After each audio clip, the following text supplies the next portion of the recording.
നമസ്കാരം. ഫുക്രിയിലേക്ക് സ്വാഗതം. Brazil pre ക്വാർട്ടറിൽ ജപ്പാനെ 1-2 ഗോളിന് തോൽപ്പിച്ചാണ് റൗണ്ട് ഓഫ് 32-ൽ നിന്ന് റൗണ്ട് ഓഫ് 16-ലേക്ക് കടന്നിരിക്കുന്ന ബ്രസീൽ. അവസാന നിമിഷ ഗോളിൽ, അതായത് ഇഞ്ചുറി ടൈമിലാണ്, 90 മിനിറ്റും കഴിഞ്ഞ് ഇഞ്ചുറി ടൈം 6 മിനിറ്റാണ് അനുവദിച്ചിരുന്നത്. അതിൽ 6-ാമത്തെ മിനിറ്റിൽ മാർട്ടിനെല്ലിയുടെ ഗോളിൽ ബ്രസീൽ തകർപ്പൻ ജയം നേടി. തകർപ്പൻ ജയം. യഥാർത്ഥത്തിൽ ജപ്പാനാണ് ആദ്യ പകുതിയുടെ 29-ാമത്തെ മിനിറ്റിൽ മുന്നിലെത്തിയത്. സനോയിലൂടെയാണ് മുന്നിലെത്തിയത്.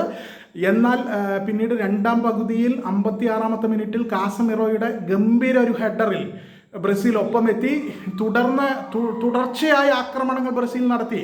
അതിൽ ജപ്പാൻ ഗോളി സുസുക്കിയുടെ ഗംഭീര സേവുകളാണ് ജപ്പാനെ രക്ഷപ്പെടുത്തിയത്. വിനീഷ്യസ് ജൂനിയറിൻ്റെ ഒരു അടി പോസ്റ്റ് തട്ടി പുറത്തുപോയി. അങ്ങനെ നിരന്തരം ബ്രസീൽ ആക്രമിക്കുകയും 2-3 ഗോൾ ചുരുങ്ങിയത് അടിക്കാവുന്ന ഒരു സാഹചര്യം ഉണ്ടാവുകയും ചെയ്തു. പക്ഷെ നിർഭാഗ്യവശാൽ ബ്രസീലിന് അപ്പോഴൊന്നും ഗോൾ അടിക്കാൻ കഴിഞ്ഞില്ല.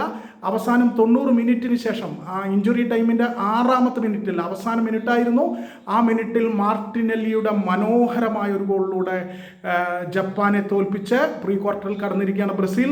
തീർച്ചയായിട്ടും കളിയിൽ മേധാവിത്വം പൂർണ്ണമായും ബ്രസീലിനായിരുന്നു. ബോൾ പൊസഷൻ, പന്തിൻ്റെ നിയന്ത്രണം പൂർണ്ണമായും ബ്രസീലിൻ്റെ കയ്യിലായിരുന്നു. പക്ഷേ ഒരവസരം കിട്ടി, അത് ജപ്പാൻ അടിച്ചു. അത്രയേ ഉള്ളൂ. ബാക്കി എല്ലാ അർത്ഥത്തിലും ആക്രമിച്ച് കളിച്ചത് ബ്രസീലാണ്. ബ്രസീൽ പ്രത്യേകിച്ച് രണ്ടാം പകുതിയിൽ തുടരെ ആക്രമണങ്ങൾ കാഴ്ചവെച്ചു. ഭാഗ്യം കൂടി, ഒരല്പം ഭാഗ്യം കൂടി തുണച്ചിരുന്നെങ്കിൽ 3-4 ഗോൾ ബ്രസീൽ അടിച്ചേനെ. എന്തായാലും ബ്രസീൽ പ്രീ ക്വാർട്ടറിൽ കടന്നിരിക്കുന്നു. ഇനി 16 ടീമുകളുടെ കളിയിൽ ബ്രസീൽ ഉണ്ടാകും.